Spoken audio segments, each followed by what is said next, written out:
What's cracking? What's going on, YouTube? This is BBSP. I'm back with another video. I know it's been a while and everything, you know. I'm back to add some more content, whatever. In this video, man, I want to talk about the Chicago Bulls and the way they've been balling, man. You know what I mean? And they're right now sitting 25-10, the best record in the Eastern Conference, man. And I tell you what. If there's a Darkhorse team in the NBA that can get to the finals in the Eastern Conference, it's got to be the Chicago Bulls, man. You know, of course, you already had Zach LaVine there. You know, the All-Star player and everything. You know, then you add to Lonzo Ball last year, and then you had Nikola Vucevic in the trade with the Orlando Magic. He's having a strong year. You know, of course, DeMar DeRozan over there playing like an MVP, and the way he's playing, you can make an argument that it's a 1 and 1/8 thing between him and LaVine. Right? It's like a 1 and 1/8 thing right now, to the point where you don't know which nights who has it, who actually has the edge in a certain matchup and everything. You know, every matchup is not the same. Every matchup is not the same. So, for me, it's like this. Chicago Bulls are a very dangerous team, man. They're a very dangerous team. Very dangerous team. And for me, right now, I really gotta say, right now, I gotta put them as one of the favorites of the Eastern Conference. As you consider, Milwaukee is still there, you know what I mean, but they're going through a whole lot of injuries right now, you know what I mean, and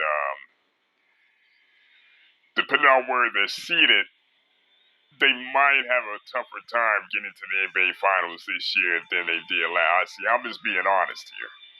I'm being honest here. Just for me, I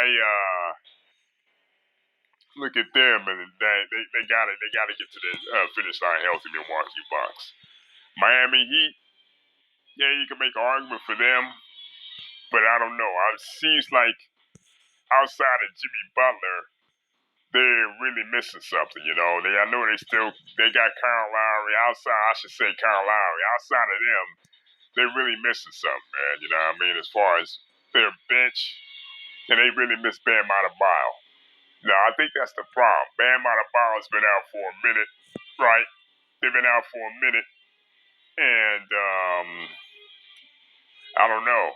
They tend to struggle. They very well tend to struggle with certain matchups without Bam Adebayo. Markieff Morris is still not there. I think PJ Tucker has been inconsistent. He's missed some games too.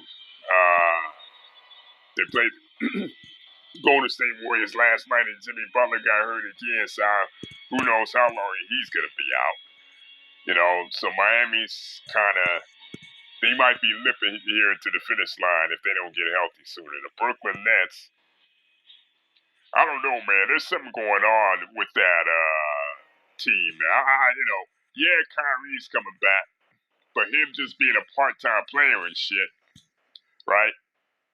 I'm not buying him as a team that's gonna be this force. Yeah, they'll win a round or two, but if Kyrie doesn't get fully vaxxed, I'm not seeing him making it to the NBA Finals, man, because you're gonna drive Durant into the ground with all the minutes he's playing and shit. Number one. Number two, James Harden is, he's gonna put up numbers in the regular season to the point where, yeah, he's a so-called MVP candidate. But when the rubber hits the road, and shit, this dude is gonna disappoint and do as usual, disappearing after the postseason. I mean, there's no doubt about that shit. There's really no doubt about that shit. But I don't. I'm not on the Brooklyn bandwagon at all, man. I'm just not. I'm just not. And I'm gonna do a video later on sometime, as to what I really think. Certain people giving Brooklyn Nets a pass. They got all this energy for a so-called for a Lakers team that's hasn't met expectations. But yet, you got certain clowns on this platform still talking about them, certain bitch ass niggas still talking about them, keeping their names in their mouths, but they'll have the same energy for the Brooklyn Nets. Don't have the same energy for the Brooklyn Nets. But I'm gonna touch on that in a later video, man. But get back to the Bulls, man. I tell you what, I wouldn't want to face this team in the playoffs. Would not want to face this team in the playoffs.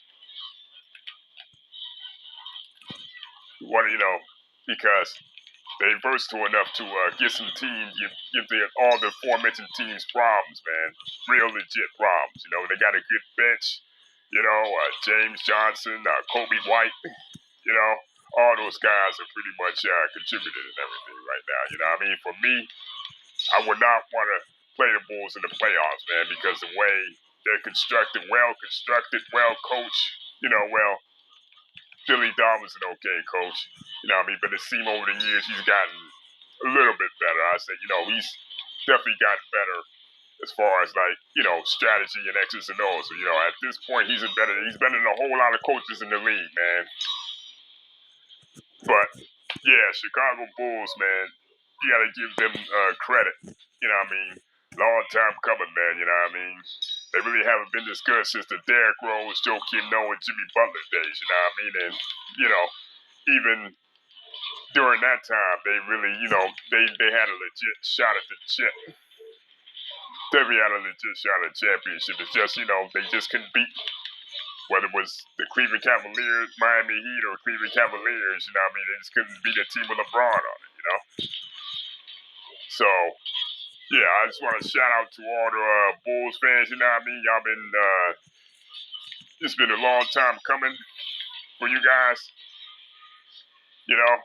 But like I said, Chicago Bulls are going to be a team, a force to be reckoned with all season. It wouldn't surprise me at this point that they make a run to the Eastern Conference Finals and everything, Like, subscribe, and tell me what y'all think, man. I'm going to hit y'all cats up